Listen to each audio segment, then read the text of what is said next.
गोंडगोवारी जनजाति पिछले 70 वर्षों से सरकार की विभिन्न अन्यायपूर्ण नीतियों को लेकर लोकतांत्रिक और संवैधानिक तरीके से कई दिनों से आंदोलन कर रही है। सरकार केवल रणनीति तैयार कर रही है और न्याय के लिए चल रहे संघर्ष में समुदाय को न्याय से वंचित कर रही है। ऐसा आरोप लगाते हुए 8 सितंबर को गोंडगोवारी समुदाय के सैकड़ों लोगों ने गोंदिया विधानसभा क्षेत्र के विधायक विनोद अग्रवाल के कार्यालय का घेराव किया और विधायक को ज्ञापन सौंपा। 26 जनवरी 2024 को आदिवासी संवैधानिक गोंडगोवारी संघर्ष कृति समिति महाराष्ट्र ने नागपुर के संविधान चौक पर 17 दिनों की भूख हड़ताल की।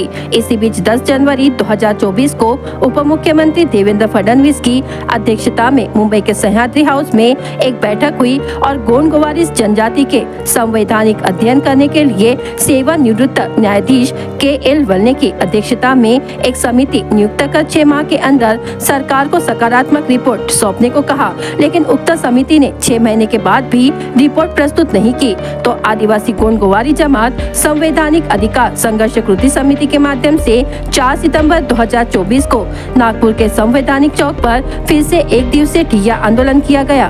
उक्त आंदोलन के दौरान सरकार से मांग की गई कि रिपोर्ट के संबंध में निर्धारित अवधि के अंदर कार्रवाई की जाए तथा 6 तारीख को सकारात्मक रिपोर्ट नहीं मिलने पर 7 तारीख से पुनः अनिश्चितकालीन अनशन पर बैठने की चेतावनी दी गई। लेकिन आदिवासी विभाग ने फिर से साजिश रची और 6 सितंबर 2024 को अचानक KL वलने समिति को अपनी रिपोर्ट प्रस्तुत करने के लिए 2 महीने का समय देने का सरकारी निर्णय लिया, जिससे आदिवासी संवैधानिक गोंडगोवारी जनजाति में फिर से असंतोष फैल गया। इस अवसर पर गोंडगोवारी समाज कृति समिति के मुख्य पदाधिकारी KK निवारे, मुनीश्वर ठाकरे, कृष्णा फुन्ने, रेखलाल राउत, शिवलाल निवारे, विजय निवारे, प्रेमलाल शहारे आदि उपस्थित थे।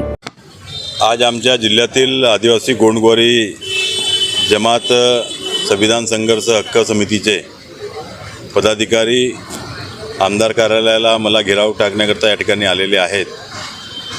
परंतु आपण सर्वांच्या माध्यमातून आणि उपस्थित गोंडगोवारी जमातीचे सर्व पदाधिकारी यांच्या साक्षीने मी सांगू इच्छितो की निश्चित रूपानं गोंडगोवारी जमात ही मागील अनेक वर्षापासून आपल्या हक्काकरता लढत आहे।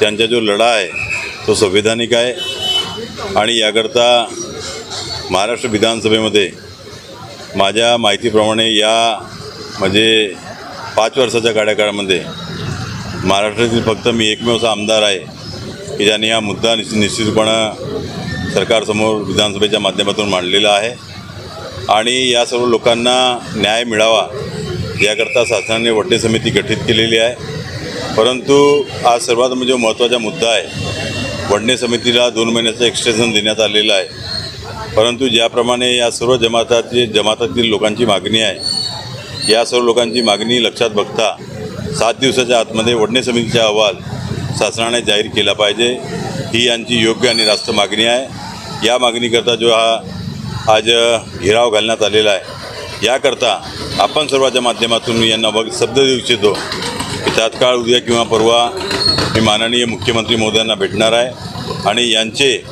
जी मागणी आहे ती शासन दरबारी आपण रेटून धरण्याकरता निश्चितपणे प्रयत्न करू आणि यांना लवकरात लवकर न्याय मिळो याकरता जे काही सर्वतोपरी सहकार्य आमचे लागतील ते सर्व सहकार्य करायला आम्ही तयार आहोत। मी केवळराम नेवारे, गोंदिया, संयोजक आदिवासी गोंडगोवारी संघर्ष कृती समिती महाराष्ट्र याचा संयोजक म्हणून काम करत आहे आणि आमची एवढीच मागणी आहे। यापूर्वी जे वक्ते बोलले ते बरोबरच बोलले आहेत। मला आजच्या प्रसंगी एवढंच म्हणावं लागेल की महाराष्ट्र सरकार आमच्यासोबत जो तुगलकी कारभार करत आहे, त्यांनी वडणे समितीला दिलेले 2 महिन्याचं एक्सटेन्शन आहे आणि त्या एक्सटेन्शनमध्ये आम्हाला माहीत आहे आचारसंहिता लागणार आहे, तर हे बनवाबनवीचे कामं न करता वडणे समितीला 7 दिवसाचा अवधी वाढवून द्यावा आणि आमच्या 85च्या GR मध्ये जी आम्ही दुरुस्ती मागितलेली आहे ती दुरुस्ती करावी आणि या गोंडगोवारी गरीब समाजाला न्याय द्यावा, हीच मी आजच्या प्रसंगी शासनाला विनंती करतो। आणि पुन्हा दिवसात नाही केला तर रस्त्यावर उतरणार। या 7 दिवसात जर सरकारनं आमची मागणी पूर्ण केली नाही तर आम्हाला आम्हाला सरकारचा विचार करावा लागेल. आम्ही शांततेनं आंदोलन करत आहोत आणि आमच्या आंदोलनाची जी दिशा ठरेल ते आमचे सर्व लोक पाळतील.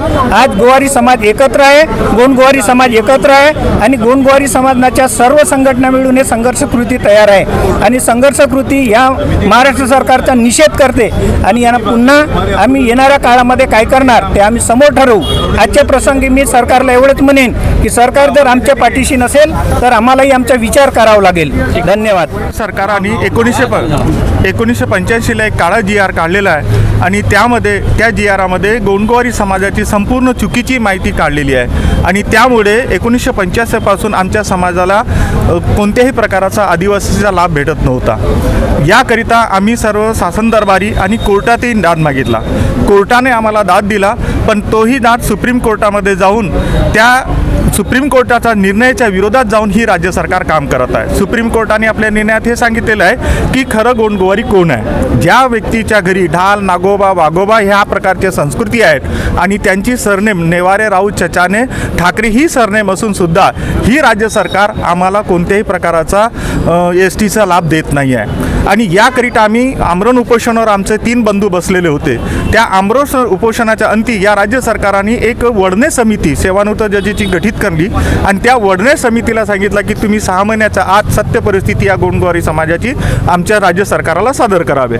त्या वडणे समितीचा 6 महिन्याचा कालावधी या 6/9ला संपला आणि त्या वडणे समितीने अजूनपर्यंत अहवाल सादर केला नाही. उलट या सरकारने त्या वडणे समितीला आणखी 2 महिन्याचं एक्सटेन्शन दिलेलं आहे आणि ह्या आमच्या समाजावर अन्यायावर अन्याय करत असताना वडणे समितीला जास्त काळ दिला आणि त्यामुळे आमच्या समाजाचा खूप नुकसान होणार आहे. कारण की आता लगेच इलेक्शन येणार आहेत आणि तेव्हा आमच्या समाजाची एकच मान आहे आमदार सरांचा समोरही आणि आमदार सरांना विनंती आहे की सरकारला तुम्ही सांगा की ती वडणे समिती फक्त 7 दिवसाच्या आत तो आपला अहवाल सादर करेल आणि तो अहवाल आमच्या सकारात्मकच आला पाहिजे. कारण की सुप्रीम कोर्टाने जी सत्य परिस्थिती टाकली तीच परिस्थिती त्यांनी त्या आपल्या अहवालामध्ये टाकली पाहिजे आणि तो अहवाल सादर करून आमच्या समाजाला न्याय द्यावा एवढीच आमच्या समाजाची मागणी आहे. बंधू, आम्ही 70 वर्षापासून अन्याय सहन करत आहोत, पण आता आम्ही नाही सहन करणार आहे. आम्ही आता करो या मरो या परिस्थितीत आमचा समाज आता आलेला आहे आणि याच्यासाठी आम्ही आता समोर निघून गेलेलो आहोत.